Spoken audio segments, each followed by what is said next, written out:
que para nosotros son escondidas. Está abierta. Bueno, hoy va mucho orgullo. Pero ese dulce no se lo coma ahora.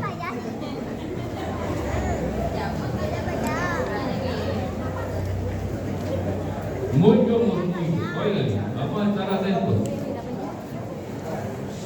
Bueno, cuando se callen yo pedí.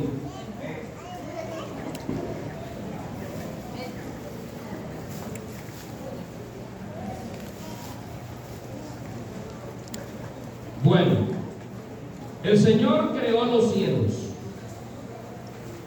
En los cielos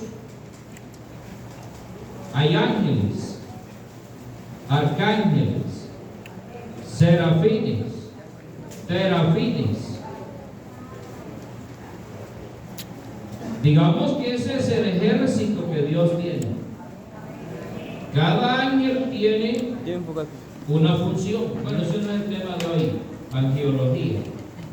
No es el tema. Lo que quiero es que usted entienda que cuando la Biblia dice creó Dios los cielos, no se está refiriendo a esa expansión que nosotros vemos ahí solamente, sino que hay trillones de estrellas, que hay astros, ahí está la lumbrera mayor, la lumbrera menor, pero que el Señor tiene su reino. Entonces ese es el principio, los cielos, y después dice, y la tierra. Pero entonces estábamos diciendo que la tierra estaba desordenada y vacía. Pero si el Señor es el creador y que el Señor tiene unas funciones muy bonitas, por ejemplo, el Señor no solamente es creador, Él es ordenador. O sea, el Señor, todo en Dios está ordenado. En Él no hay desorden. Por eso la vida cristiana tiene que ser orden. Cuando el Señor llega a la vida del hombre, dijimos que así como había tinieblas y dijo Dios sea la luz, esa luz es la que llega a la vida del hombre. ¿Y para qué llega esa luz? Para alumbrar, ordenar, guiar la vida del hombre. Entonces, cuando Él dice sea la luz, y la luz fue hecha, entonces hay una separación entre la luz y las tinieblas. A las tinieblas llamó como noche y a la luz llamó día. Y la Biblia dice que nosotros debemos de andar como de día. ¿Así no dice la Biblia? Bueno, entonces todo esto tiene que ver, hermano, allí hay una enseñanza en esa creación que es la que nosotros tenemos que descubrir, porque Dios no hace nada por hacerlo, todo tiene un propósito, un porqué. Entonces, en esa creación,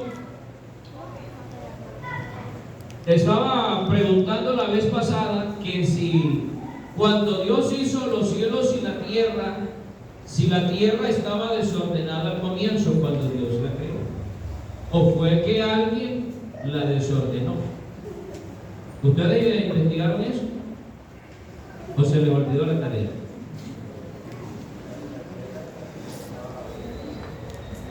La tierra estaba ordenada. ¿Y quién la desordenó? Porque entonces lo que estamos mirando es un caos. Porque dice, las aguas cubrían la superficie. Es como si entonces antes de ya hubiese existido un diluvio, porque la tierra estaba cubierta de agua, y entonces lo que dijo Dios fue: sepárense las aguas de las aguas y descúbrase lo seco. ¿Qué quiere decir? Que si se descubrió lo seco es porque ya existía la tierra. ¿Cómo la ven?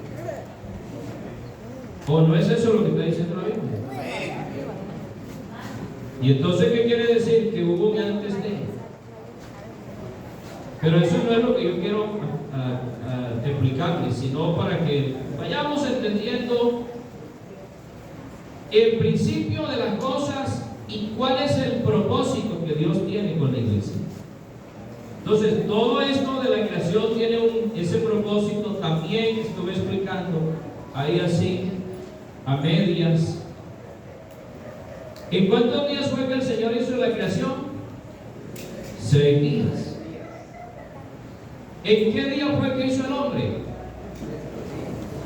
El sexto día, que equivale al número 6. El número 6. ¿Qué quiere decir el número 6 en la Biblia? El número 6 representa al hombre, porque el día 6 fue que Dios hizo al hombre. Entonces ya tenemos el primer 6 de la Biblia, que es el día sexto de la creación. Han pasado cada año o cada día, ¿representa cuántos años? Cada día de la creación representa 1000 años, porque un día para Dios son como 1000 años y 1000 años como un día. Entonces, si estamos en el año del hombre, entonces estamos ¿en qué año? En el año 6000. En el año 6000. Y el séptimo día reposó Dios de toda su obra. ¿Qué quiere decir entonces el reposo de Dios?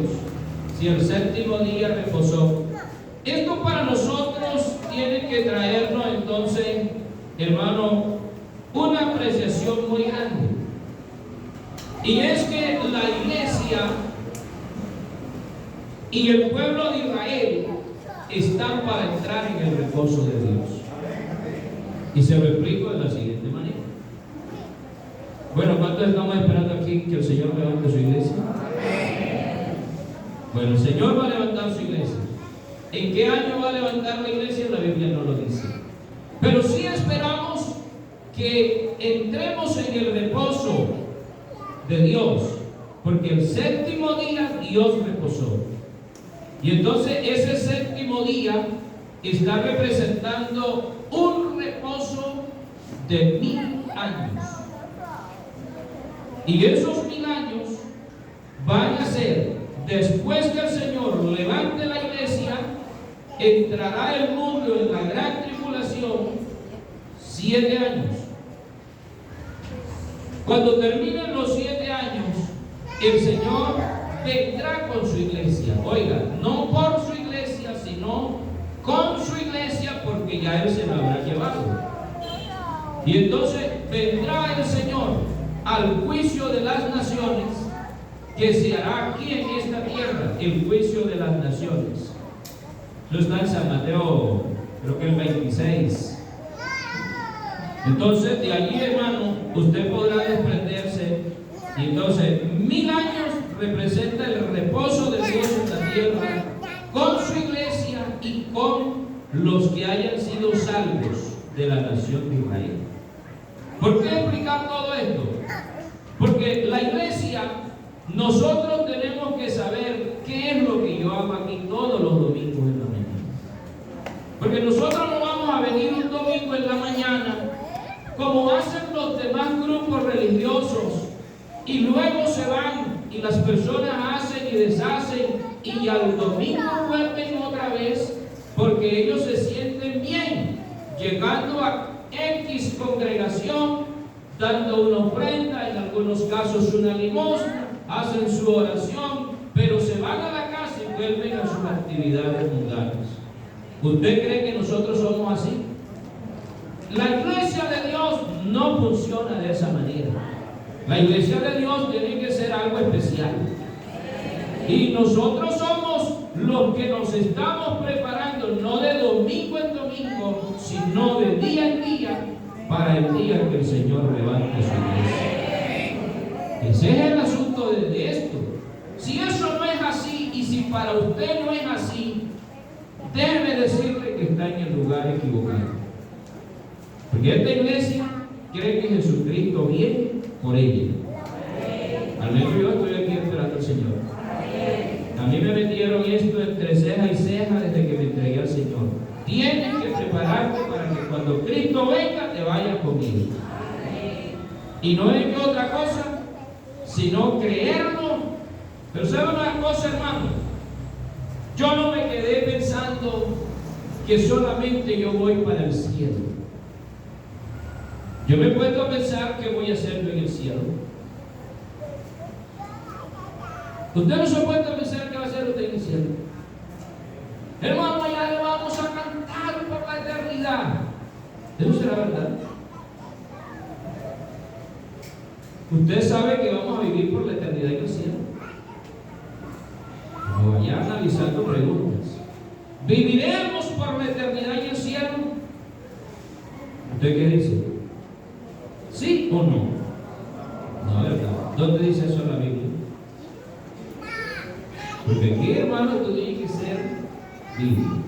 Porque hay texto bíblico, por ejemplo, el Señor dice que el Señor con voz de mando, con trompeta de Dios, descenderá del cielo y los muertos en Cristo resucitarán primero. Luego nosotros, los que estemos vivos, seremos arrebatados juntamente con ellos, les recibiremos en el aire y así estaremos siempre con el Señor. ¿A dónde? Le recibiremos en el aire y así estaremos siempre en el aire.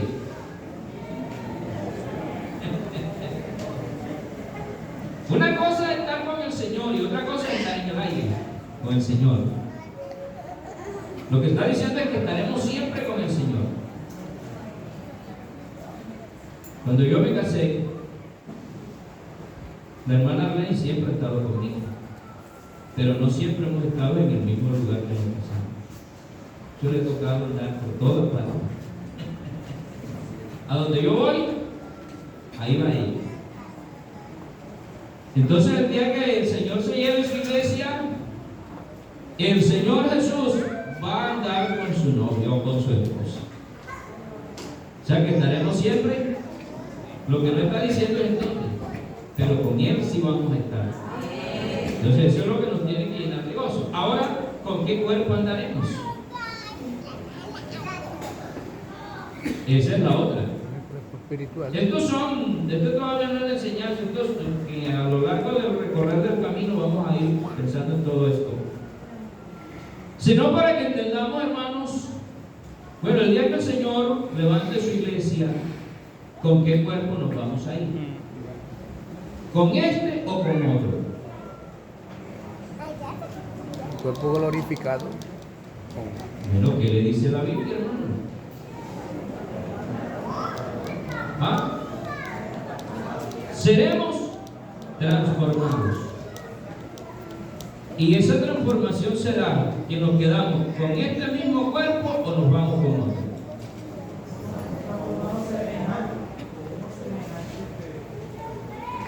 Un cuerpo glorificado. O sea que la transformación no tiene nada que ver con el cambio físico. O sea que el que estaba maluco, él se quedó maluco.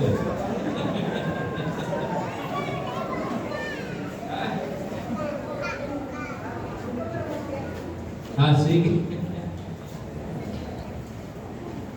Entonces, ¿de qué será esa transformación? Esa transformación tiene que ver, bueno, Adán tendría un cuerpo glorioso. Adán tendría un cuerpo glorioso antes del pecado. Antes del pecado tenía un cuerpo glorioso. Sí. ¿Por qué era glorioso? Porque no se enfermaba, no se moría, no sentía el dolor, no había nada que lo matara, porque tenía un cuerpo glorioso sin pecado. No envejecía, nada, ese hombre era glorioso. ¿Será que ese mismo cuerpo que se perdió allá, el Señor lo va a restaurar? Una regeneración. Sí. Amén, amén, amén. O sea que el cuerpo glorioso es así como el que tenemos y entraremos con este cuerpo hacia el cielo. Amén. La Biblia dice que Bueno, acá la hermana Marta opina acerca de ese versículo que dice que la carne y la sangre no entrarán al cielo. Ahora, cuando Cristo resucitó de entre los muertos, ¿resucitó con el mismo cuerpo que se murió o con otro? El mismo cuerpo. ¿Lo conocieron? Sí, Señor.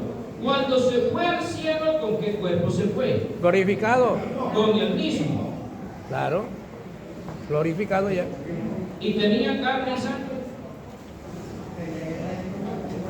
No tenía. ¿Tenía carne y sangre cuando Cristo entró al cielo?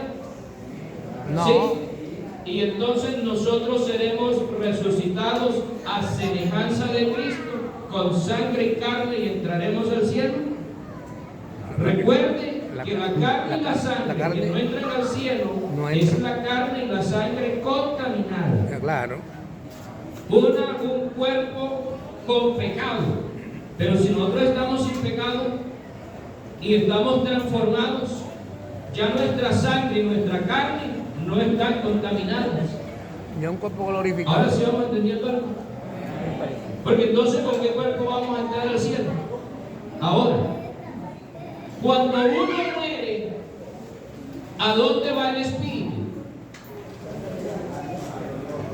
El espíritu va ¿a dónde? A Dios. ¿Y el polvo, el cuerpo va ¿a dónde? A la tierra. Y entonces, ¿qué es lo que entra al cielo? El espíritu. Y el día que el Señor levante su iglesia, ¿qué se va? ¿El espíritu o el cuerpo? ¿Cómo? Pero si el espíritu. El espíritu vuelve a Dios que lo dio. Y entonces el día que el Señor levante su iglesia, ¿qué va a resucitar? Ya no hay volátil. Resucita el cuerpo y el espíritu ya está allá.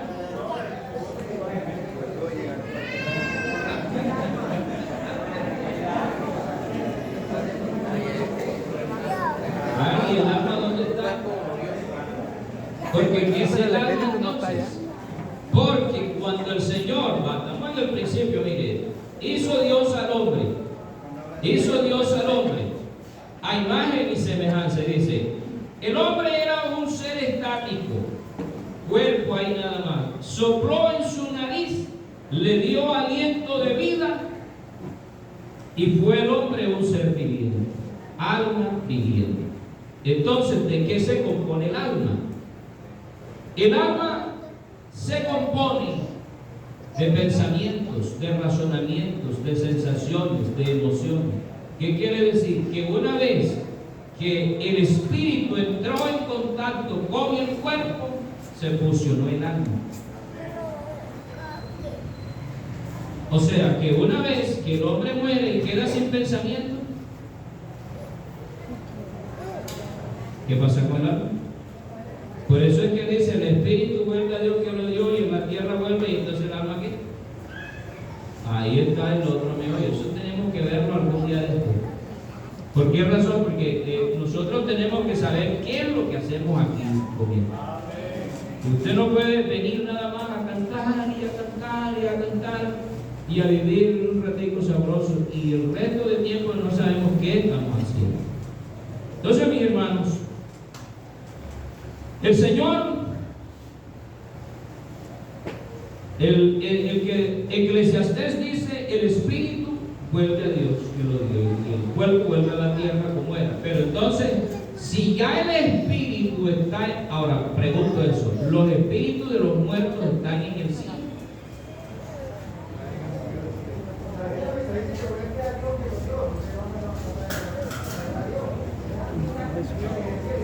La pregunta es, ¿todo el que se muere va al cielo? No. Porque si ya los espíritus que de los muertos están en el cielo, entonces ¿para qué va a haber resurrección?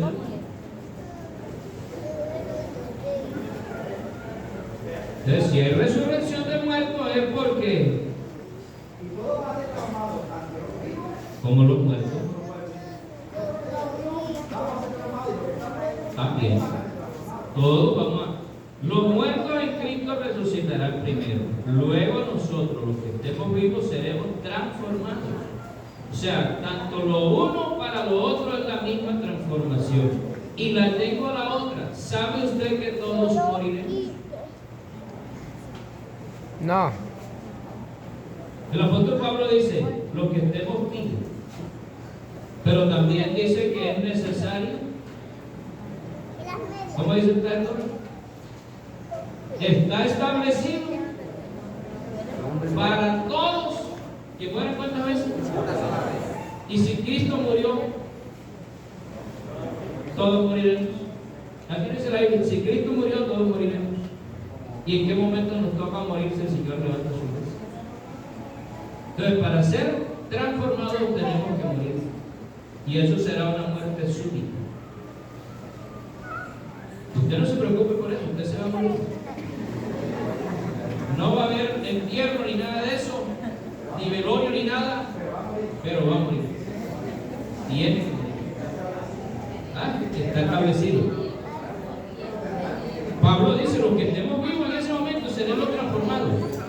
Claro, y para ser transformados, en ese momento tienen que morir.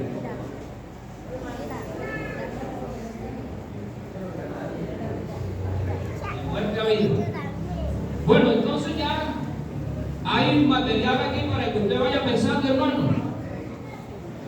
Para que no tengamos la mente desocupada pensando, hermano, y entonces la directiva y esto y aquello. No, piense, esas directivas son cuestiones administrativas.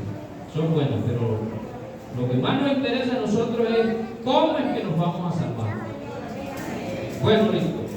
Entonces nosotros quedamos aquí con estos temas de que Dios es luz y que esa luz desde el principio es la luz que nos alumbró a nosotros. Y entonces vamos a hablar de este hombre Saulo de Tarso, Hechos 9:3. Hermana, colabórenos allí. Hechos 9:3. Hechos 9:3. Bueno, más, si tenemos Biblia por acá, hermano, vamos a ver.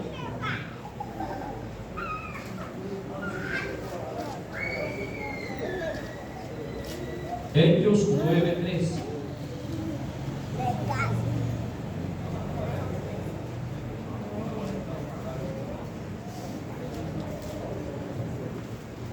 Hechos 9:3 dice, mas yendo por el camino, aconteció que al llegar cerca de Damasco repentinamente le rodeó un resplandor de luz del cielo. ¿Estamos hablando aquí de quién? ¿Quién? De Pablo. Saulo de Tarso. Mas yendo por el camino, aconteció que llegando cerca de Damasco repentinamente le rodeó un resplandor de luz del cielo, siga, y cayendo en tierra oyó una voz que le decía, Saulo, Saulo, ¿por qué me persigues?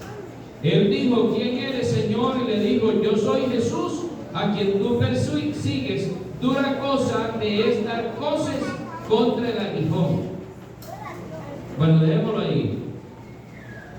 Lo que estamos mirando en este pasaje, bueno, Saulo de Tarso era un hombre malo, ¿sí o no?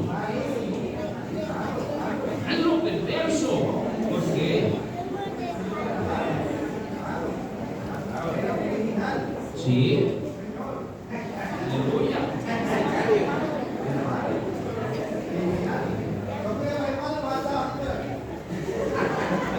Bueno, vamos a ver si eso es cierto. Porque de pronto a mí me parece que Saulo de Tarso era un hombre malo porque arrastraba a los cristianos.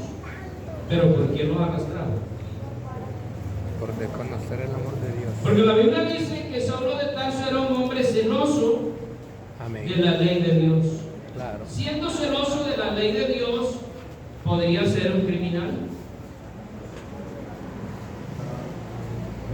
Porque Saulo de Tarso fue enseñado a los pies de Gamaliel. ¿Y quién era Gamaliel?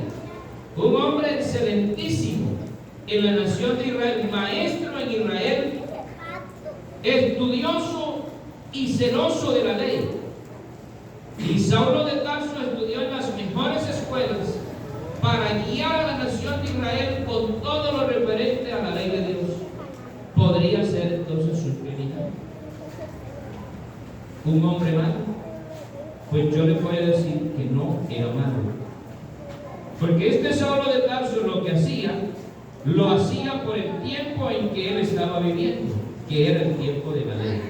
Y era tan celoso que él sintió celos de que algunos hombres llamados los nazarenos o los de una secta de los de Jesús estuvieran por ahí diciendo que ese hombre que murió y resucitó era Dios manifestado en carne. Y él dice, esto es una herejía, no puede ser que un Dios tan grande como el que yo he conocido a través de la ley, ahora sea un hombre. Y por eso fue que mataron a Jesús. Y le dijeron, tú tienes demonio y blasfemias dice. ¿Cómo dices tú que eres hijo de Dios si el papá tuyo es, ni se sabe? Porque José está dudoso que sea tu papá. María sí, sabemos que salió embarazada antes que se casara contigo. Y entonces, ¿cómo siendo tú, un hombre con esa reputación, dices que eres Dios? Y entonces imagínense, en ese contexto, Saulo se llena de ira y dice, no puede ser. Y esta gente está contaminando la tierra, hay que acabarlos. Y sale con esa furia para Damasco y entonces se encuentra nada más y nada menos que con el Señor Jesús. ¿Y qué le dicen? Saulo, Saulo, ¿por qué me persigues? ¿Y quién eres tú, Señor? Bueno, yo soy Jesús a quien tú persigues. ¿Y a quién iba a perseguir? ¿O a quién estaba persiguiendo? A la iglesia. O sea que la iglesia es el cuerpo de Cristo. Y el que persigue a la iglesia, persigue a Cristo. Pero entonces no lo extermina, sino que el Señor, conociendo el celo de Pablo por él, dice, ahora tú me vas a servir. Y te voy a enseñar cuánto es necesario padecer por mi nombre. Y entonces ahí encontramos más adelante que el Señor lo pone a los pies de ¿quién? De Ananías. ¿Cierto? ¿Quién era Ananías? Ananías era uno de los apóstoles del Señor. Ahora mire, yo me hago las siguientes preguntas. Si en mí el mismo Dios lo llama, ¿por qué Dios no le dice lo que tiene que hacer? Vamos a seguir leyendo, hermano. Había entonces en Damasco un discípulo llamado Ananías, a quien el Señor le dijo en visión, Ananías, y él respondió, heme aquí, Señor. Y el Señor le dijo, levántate y ve a la calle que se llama derecha y busca en casa de Judas a uno llamado Saulo de Tarso, porque aquí él mora. Y ha visto en visión a un varón llamado Ananías que entra y le pone las manos encima para que recobre la vista. Entonces Ananías respondió, Señor, he oído de muchos acerca de este hombre. ¿Cuántos males ha hecho a tus santos en Jerusalén? Y aún aquí tiene autoridad de los principales sacerdotes para prender a todos los que invocan tu nombre. El Señor le dijo, ve, porque instrumento escogido es este para llevar mi nombre en presencia de los gentiles y de reyes y de los hijos de Israel. Ahí está. Entonces, mi hermano, teniendo ya este panorama, podríamos decir que el hombre estaba en una oscuridad, pero no del pecado. ¿Por qué razón? Porque él era celoso de la ley, guardaba la ley. Pero ahora este hombre, no conociendo el periodo de la gracia, porque hermano, hay que saber la transición que se estaba dando en el momento, y no era fácil para un hombre de la ley conocer estas cosas. Entonces ahora el pensamiento de Saulo es cambiado, y no solamente el pensamiento, sino el nombre. Y ahora ya no se llama Saulo, sino ¿Se llama cómo? Pablo. Bueno, tenemos otros textos bíblicos para ir desarrollando. Hechos capítulo 12, verso 7.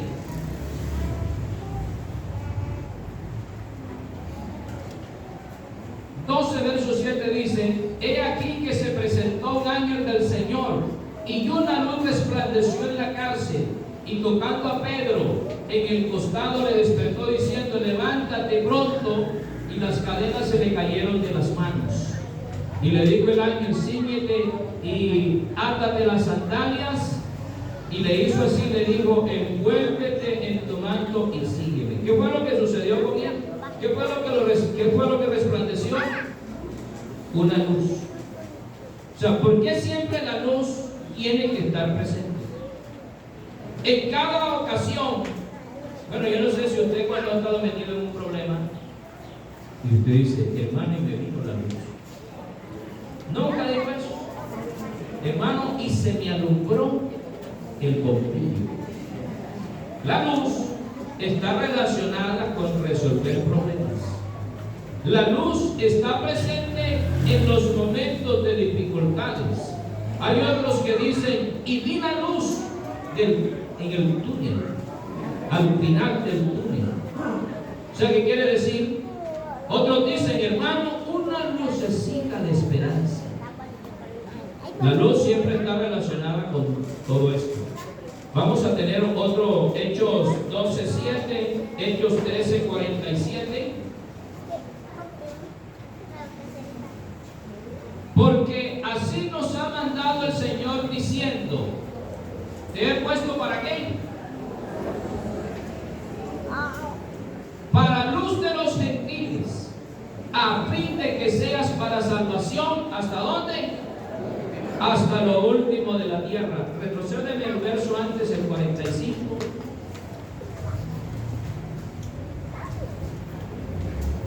Pero viendo los judíos la muchedumbre, se llenaron de celos y rebatían lo que Pablo decía, contradiciendo y blasfemando. O sea que Pablo ahí está, creo que relatando su conversión. Y Pablo relata de la manera como el Señor lo llama a él. Y entonces los judíos no le creían a Pablo, pero el Señor le fue claro a Pablo y le dijo: te he puesto para que vayas ¿a dónde? A los gentiles. Más adelante, hermanos, siga.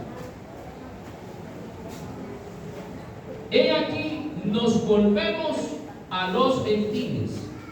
¿Por qué dice nos volvemos a los gentiles? Porque los judíos no le creían a Pablo. Así que Pablo pudo ser un gran apóstol, pero los judíos, nada. Y por allá un día se metió en la sinagoga de ellos y les estaba predicando y lo levantaron a piedra.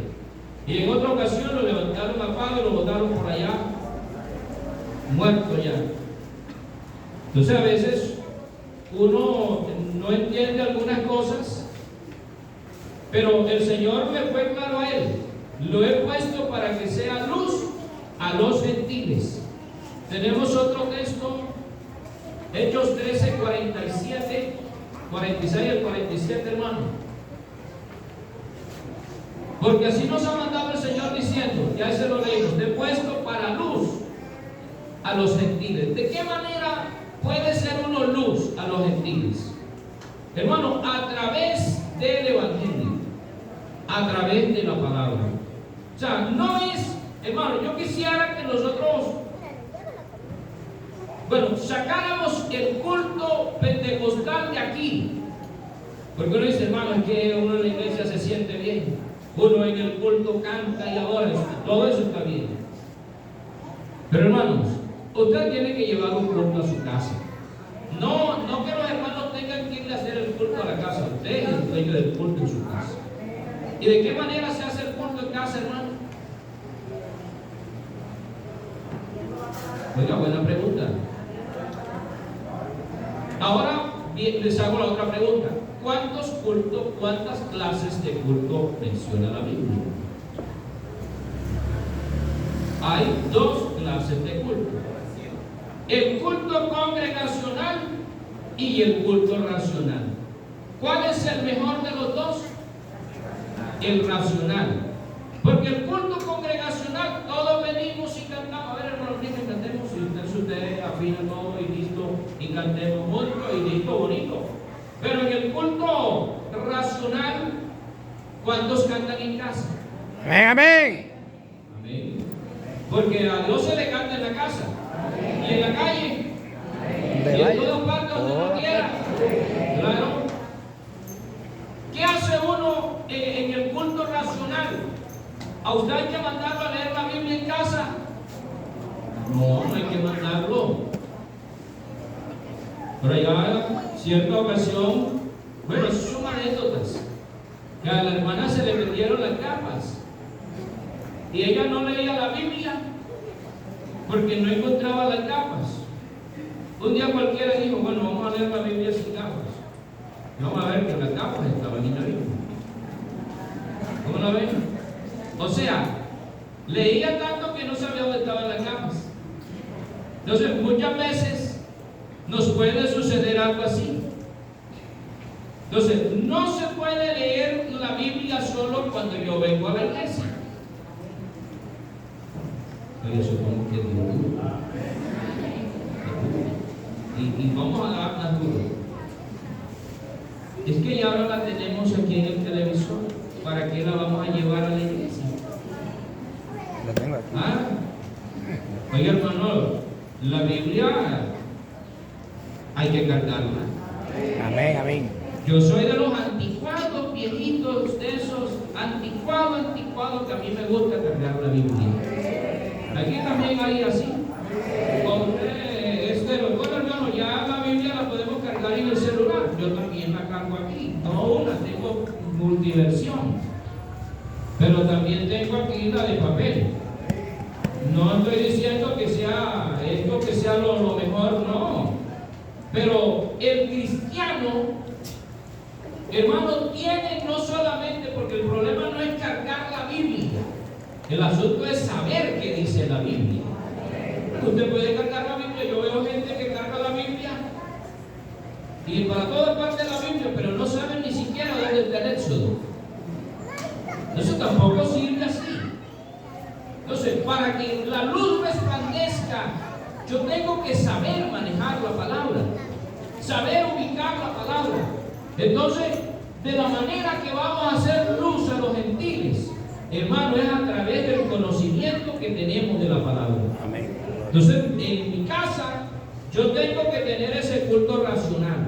Pero yo le pregunto, ¿será que el culto racional nada más es cantar, leer la Biblia?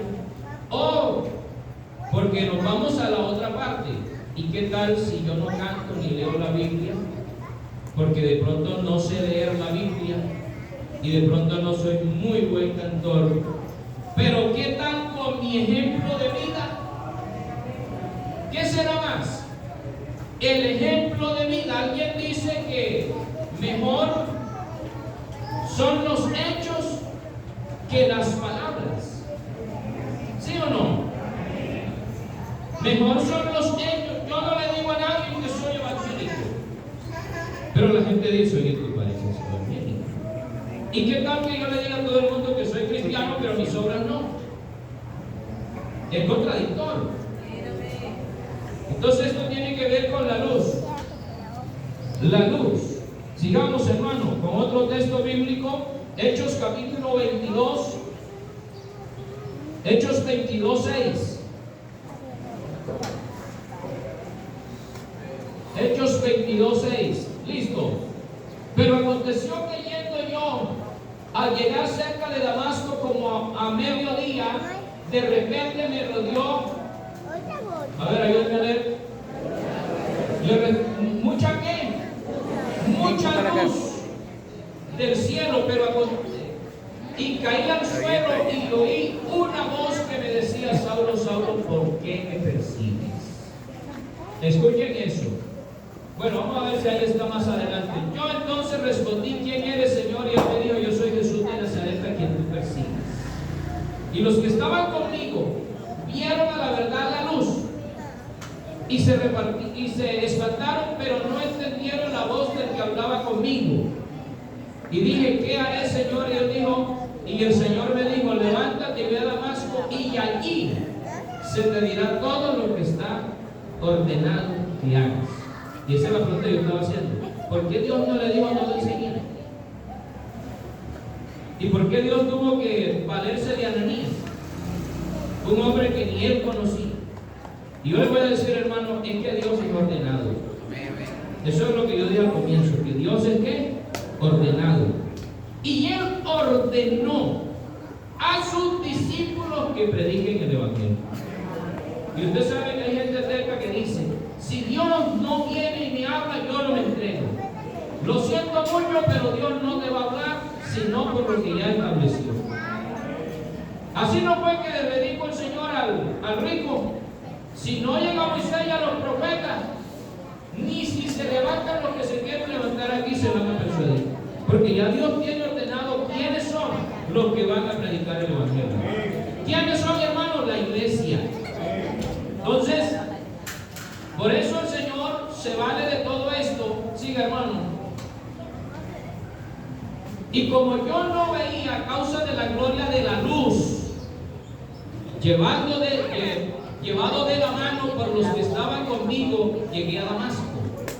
Entonces uno llamado Ananías, varón piadoso según la ley, miren eso, que tenía buen testimonio de todos los judíos que allí moraban, vino a mí y acercándose me dijo, hermano Saulo, recibe la vista. Y yo en aquella misma hora recobré la vista y lo miré. Y él dijo, el Dios de nuestros padres te ha escogido para que conozcas su voluntad y veas al justo y oigas la voz de su boca, porque serás testigo suyo a todos los hombres de lo que has visto y oído. Ahora pues, ¿por qué te detienes? Levántate y bautízate y lava tus pecados, invocando su nombre. Y me aconteció, vuelto a Jerusalén, que orando en el templo me sobrevino un éxtasis.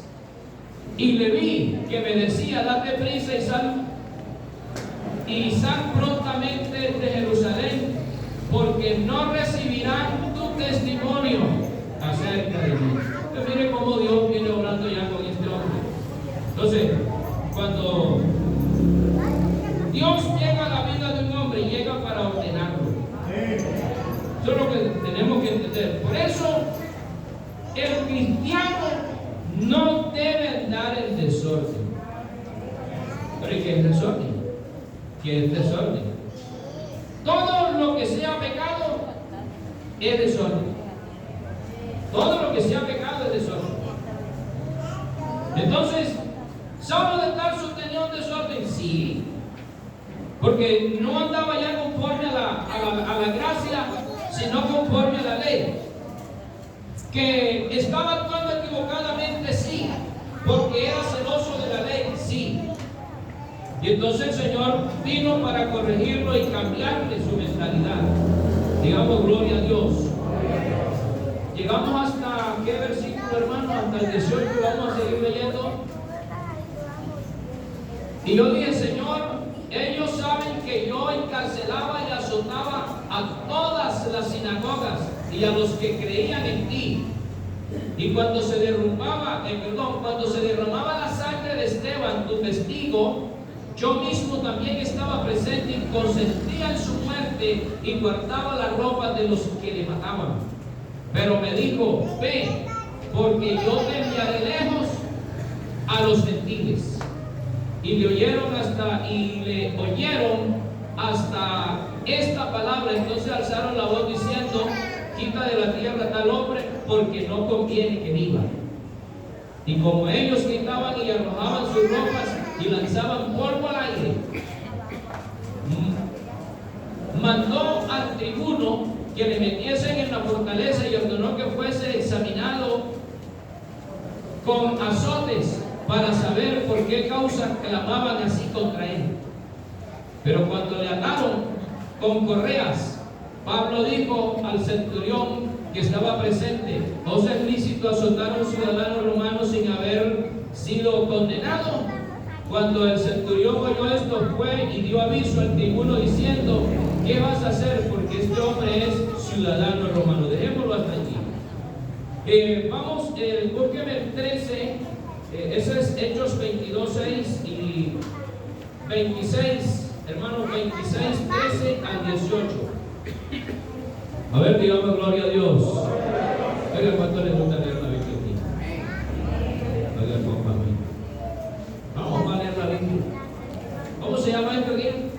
Escuela Dominicana. Hechos 26:13 al 18.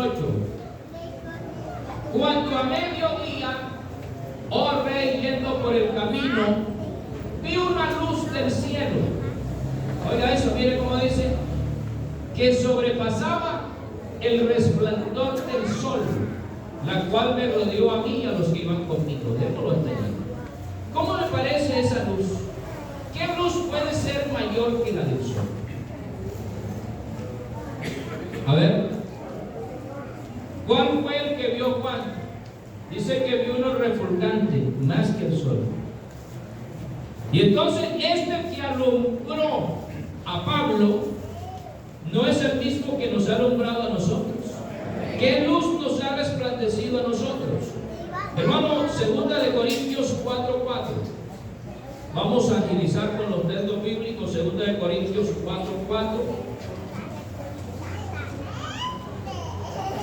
En los cuales el Dios de este siglo cegó el entendimiento de quién, hermano, de los incrédulos, para que no le resplandezca quién, la luz del evangelio de la gloria de Cristo, el cual es la imagen de Dios. Entonces, ¿qué es lo que ha hecho Satanás? Cegar el entendimiento. Y cuando hablamos de cegar el entendimiento es oscurecer. Y cuando nosotros recibimos la luz del evangelio, hermano, por eso uno dice, hermano, doy gracias al Señor que Él me rescató, porque Él alumbró nuestro entendimiento. Hermano, 4:6, 2 de Corintios 4:4, el 6 también. Porque Dios que mandó, oiga, mira este texto, ayúdenme a leerlo todos, hermanos. Porque Dios que mandó que de las tinieblas, ojo que esto es clave, porque Dios que mandó que de las tinieblas resplandeciese la luz, es el que resplandeció en nuestros corazones para iluminación del conocimiento de la gloria de Dios en la paz de Jesucristo. ¿Qué tal le parece este texto, hermano? O sea, ¿qué le deja dicho ese versículo? O sea, el que dijo sea la luz es el mismo, mire, porque Dios que mandó que de las tinieblas resplandeciese la luz. ¿Cuándo dijo eso? Cuando el mundo estaba desordenado, sea la luz. Ahora dice, es el que resplandeció ¿a dónde? En nuestros corazones, para iluminación del conocimiento, de la gloria de Dios en la paz de Jesucristo. Guarde este versículo, atesórelo, porque esto es lo que usted tiene en su vida. O sea, el que Dios sea la luz, allá en el principio, es el mismo que lo alumbró usted. Es el mismo que aclaró sus pensamientos. O sea, es lo que en esta mañana estamos aquí predicando. Es todo lo que tenemos.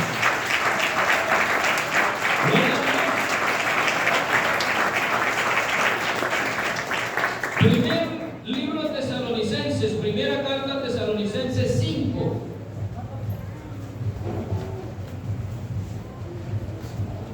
Del 1 al 11. ¿Listo?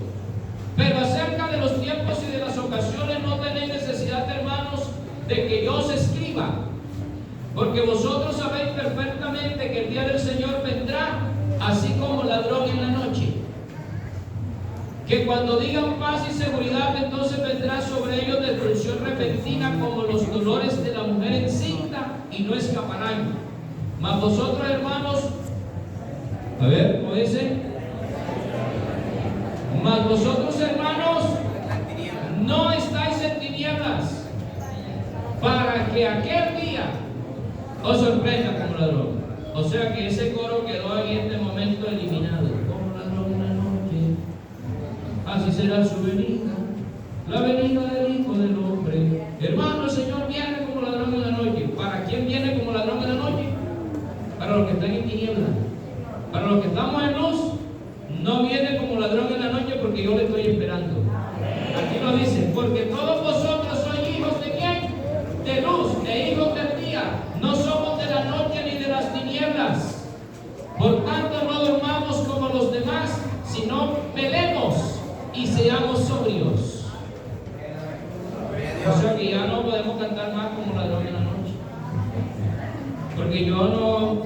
Hermano, es que no se sabe cuándo viene. No, del día de ahora nadie lo sabe, pero yo sé que yo le estoy esperando. ¿Me va a sorprender la venida del Señor a mí? A mí no me va a sorprender, porque yo lo estoy esperando. Porque yo estoy preparado ya. Por eso el que no se ha bautizado en el nombre de Jesús debe estar bautizado en el nombre de Jesús. El que no vive en santidad, viva en santidad. ¿Por qué razón? Para que no os sorprenda como ladrón, está diciendo el texto. Claro. Vamos a retrocederlo, hermano. Vamos a retrocederlo. Atrás, atrás. Mas vosotros, hermanos, el pasado, el 3, que cuando digan paz y seguridad, entonces vendrá destrucción repentina sobre ellos. Entonces vendrá sobre ellos destrucción repentina, como los dolores de la mujer encinta, y no escaparán. Hago paréntesis. Este texto no es para la iglesia y no es para el mundo gentil. Este texto es para el pueblo de Israel. Cuando digan paz y seguridad, eso es para la nación de Israel. Vendrá sobre ellos destrucción repentina como los dolores a la mujer encinta, y no escaparán. Ahora sí, sigue, hermano. Mas vosotros, hermanos, no estáis en tinieblas. ¿Quiénes son los que están en tinieblas? El mundo y el pueblo de Israel, porque todavía están esperando al Mesías. Y como ellos no tienen al Mesías, están en tinieblas. Los que estamos en luz somos los que tenemos a Cristo, los que hemos resplandecido por la luz del Evangelio. Bueno, sigamos, hermanos. Adelante, ya eso lo leemos. Seamos sobrios. ¿Qué más dice? Siguiente, a ver.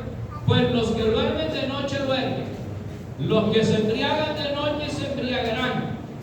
Pero nosotros, ahora sí, la iglesia, nosotros que somos ¿de dónde? Del día, alto. ¿Usted cree que los de día cómo andan? Uno de día anda despierto, anda caminando, anda trabajando, anda vestido, anda en sus labores. Y dice, nosotros que somos del día, seamos sobrios. O sea, que tengamos una mente buena. Estar sobrio es ¿qué? Estar en su juicio cabal, habiéndonos vestido con la coraza de fe y amor, y con la esperanza de salvación como yelmo. Porque no nos ha puesto Dios para ira, sino para alcanzar salvación por medio de nuestro Señor Jesucristo, quien murió por nosotros, para que ya sea que velemos o que durmamos, vivamos juntamente con Él. Por lo cual animaos unos a otros y edificaos unos a otros, así como lo hacéis. ¿Qué tal le parece este hermano? Hermanos, si nosotros tenemos la palabra de Dios en nuestra vida, así tenemos que andar nosotros. Vamos a leer primera carta de Pedro, capítulo 2, verso 9. Mas vosotros sois linaje escogido. Mira lo que somos. Mas vosotros sois linaje escogido, real sacerdocio, nación santa, pueblo adquirido por Dios, para que anunciéis las virtudes de aquel que os llamó de las tinieblas, ¿a dónde? A su luz admirable. Yo no sé, a veces uno oye a algunos hermanos con unas oraciones, hermanos, que yo no sé ni para qué oran así. Pero hay hermanos que dicen que Señor, yo no soy nada.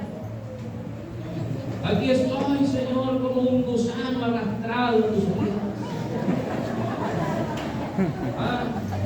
Soy como una llaga podrida. ¿Usted sí cree que usted está agradando a Dios con esa oración? Hermano, organícese. Porque mira lo que nosotros somos. Usted ve algún gusano arrastrado aquí. Usted no sabe que Jesucristo dio su vida por nosotros para que vivamos bien.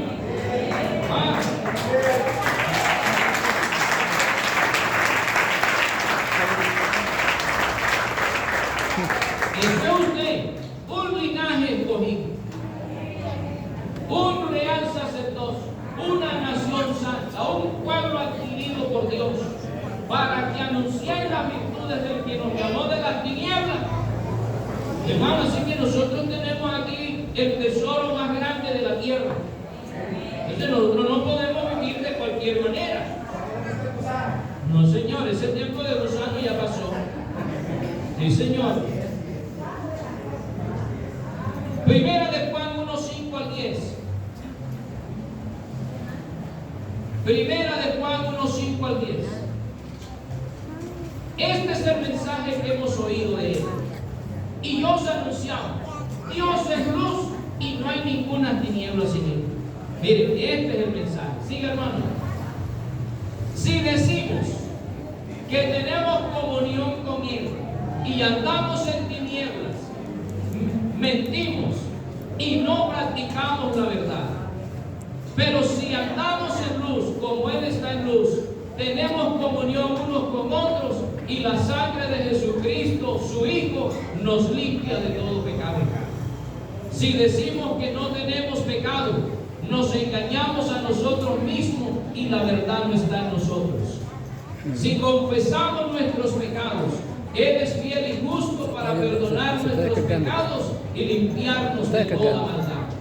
Si decimos que no pequéis, y si alguno hubiere pecado, abogado tenemos para con el Padre, a Jesucristo, el juez justo. Bendito el Señor. Ese es Primera de Juan, capítulo 2, del 1 al 5, hermano. La primera de Juan, 1, 5 al 10 fue el que te dije. 1, 5 al 10. Lo que era desde el principio. Ese es. Ya este lo leímos. Bueno, pasa al siguiente. Bueno, dejémoslo allí entonces. Vamos a leer Primera de Juan 2, del 8, 9 y 10. Según Primera de Juan, capítulo 2, del 8, 9 y 10. Sin embargo, os escribo un mandamiento nuevo, que es verdadero en él y en vosotros, porque las tinieblas van pasando y la luz verdadera ya alumbra. A ver, veamos todos. El que dice que está en luz y aborrece a su hermano, está todavía en tinieblas. El que ama a su hermano permanece en luz y en él no hay tropiezo. Pero el que aborrece a su hermano está en tinieblas y anda en tinieblas y no sabe a dónde va, porque las tinieblas le han cegado los ojos. Os escribo a vosotros, hijitos, porque vuestros pecados os han sido perdonados por su nombre. Os escribo a vosotros, padres, porque conocéis al que es desde el principio. Y yo os escribo a vosotros, jóvenes, porque habéis vencido a quién, al maligno. Y yo os escribo a vosotros, hijitos, porque habéis conocido al Padre. Dejémoslo hasta ahí, hermanos. Entonces, queda claro, hermano, que la iglesia está en luz. Y dice que el que anda en luz, anda de día y no practica el pecado. Y quiero hacer un énfasis aquí en esto. Bueno, aquí la palabra de Dios, hermano, eso es tan extenso. Porque es que entonces ustedes me hacen una pregunta y usted dice, porque es que nosotros escuchamos unas cosas raras. Y bueno, voy a hacer esta pregunta. Los cristianos pecan todos los días. ¿Verdadero o falso? Verdadero. Se peca con el pensamiento. Todos los días usted piensa mal.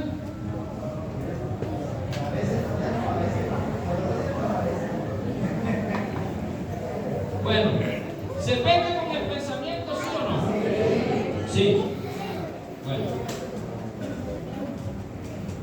Si pecamos con el pensamiento y el Señor viene, nos vamos, nos quedamos.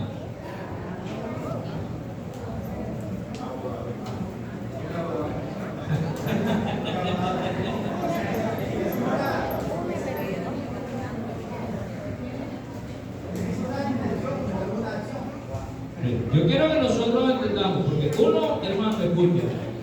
Y uno dice, hermano, uno tiene que pedirle a Dios perdón todos los días, porque todos los días pecamos. ¿Me escuchado eso?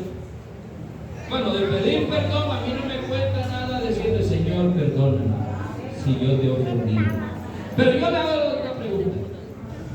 Si usted peca y no sabe que peca y Dios viene, ¿se va o se queda? Oiga bien, usted peca y no sabe que lo que hizo era pecado y el Señor viene, ¿se va o se queda? Se va. Porque si usted no sabe que lo que está haciendo es malo, el Señor no lo va a juzgar por motivos de conciencia. Porque la Biblia dice que el que sabe hacer lo bueno, no lo hace. O sea, que el Señor nos está mandando es hacer lo bueno. O sea, tú sabes hacer lo bueno, no te está diciendo que no hagas lo malo, te está diciendo que hagas lo bueno. Bueno, entonces resulta que uno dice, hermano, uno peca hasta con el pensamiento. Yo le pregunto, ¿quién puede controlar el pensamiento? Bueno, dice un adagio popular que dice así: no puedes impedir que un pájaro vuele sobre tu cabeza, pero sí puedes impedir que haga nido. O sea, a usted le viene un mal pensamiento. ¿Dónde está el pecado?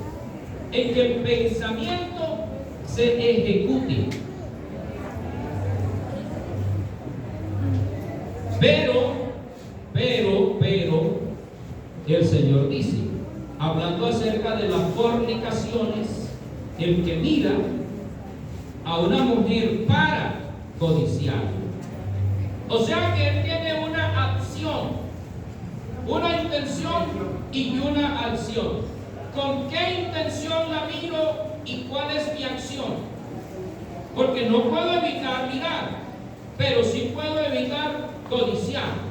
Y codiciar es ejecutar el pensamiento. Pero entonces, ¿qué quiere decir eso? Que hay veces que yo puedo pensar mal. Yo a veces digo, sé que viene y parece ladrón.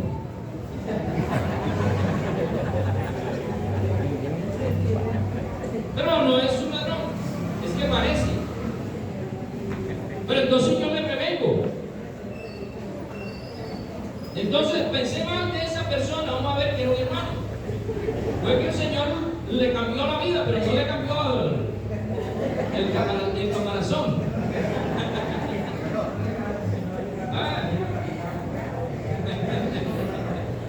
Bueno, entonces pasa así. Juzgamos por las apariencias. Y eso es lo bueno, que Dios a mí no me va a juzgar por lo que a Él le parezca, es por lo que somos.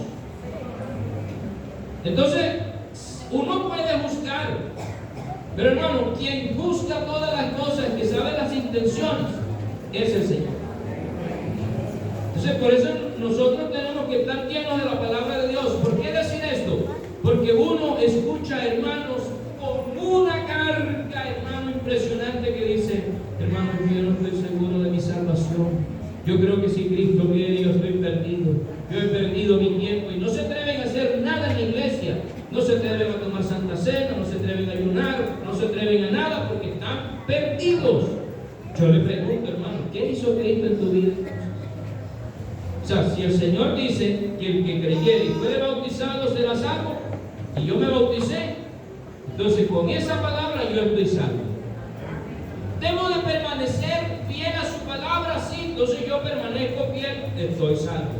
O sea, hay doctrinas que dicen que uno está en la iglesia por si acaso se salve. ¿Usted cree así? No, yo por si acaso no me convence a mí. Ese es como cuando a mí me ofrecen algo y me dicen, pendiente, si queda algo te doy.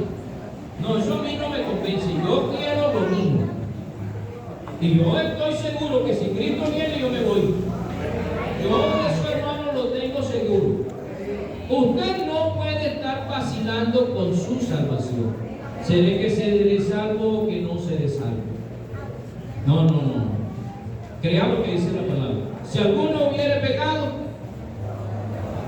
abogado tenemos para con el Padre. O sea, arrepiéntete. Es lo que está diciendo. Ve ante el abogado y él te va a ayudar. Camina en la palabra para que estés lleno de luz. La luz se conoce perfectamente donde quiera que esté. Cuando uno va por aquí camino argentino, en la noche uno ve a la distancia una cantidad de pueblecitos y casas y todo, y se ve todo lindo. De día usted va y no ve nada, y de noche usted ve todo iluminado, porque la luz en las tinieblas resplandece. El cristiano en este mundo tan malo y tan cruel resplandece, y tiene que haber diferencia entre el cristiano y el inconverso. Si usted no tiene ninguna diferencia de nada, mire bien qué está haciendo, porque la luz se saca donde quiera que esté.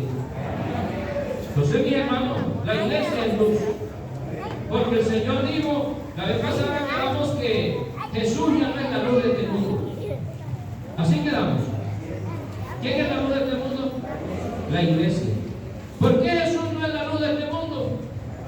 Porque Él dijo, entre tanto que estoy en el mundo, luz soy del mundo. O sea que ya Él no está en el mundo físicamente, sino a través de su iglesia. ¿Y quién tiene que resplandecer? La iglesia. Pero la iglesia no tiene luz propia, sino la que le propina el Señor Jesucristo. Así que, hermanos, nosotros somos la luz. Eso está claro. Si usted ve cualquier hermano que no ande ordenadamente y que no es conforme a lo que dice la Biblia, bueno, le hace falta luz. Le hace falta luz. ¿Y qué otra cosa somos? La iglesia también es la sal de la tierra. ¿Le gustaría a usted oír un mensaje de la sal de la tierra? Entonces véngase el próximo domingo para que nos salemos. Amén. Vamos a estar en pie, hermanos, y vamos a dar gracias a Dios por su palabra. Si en esta mañana necesita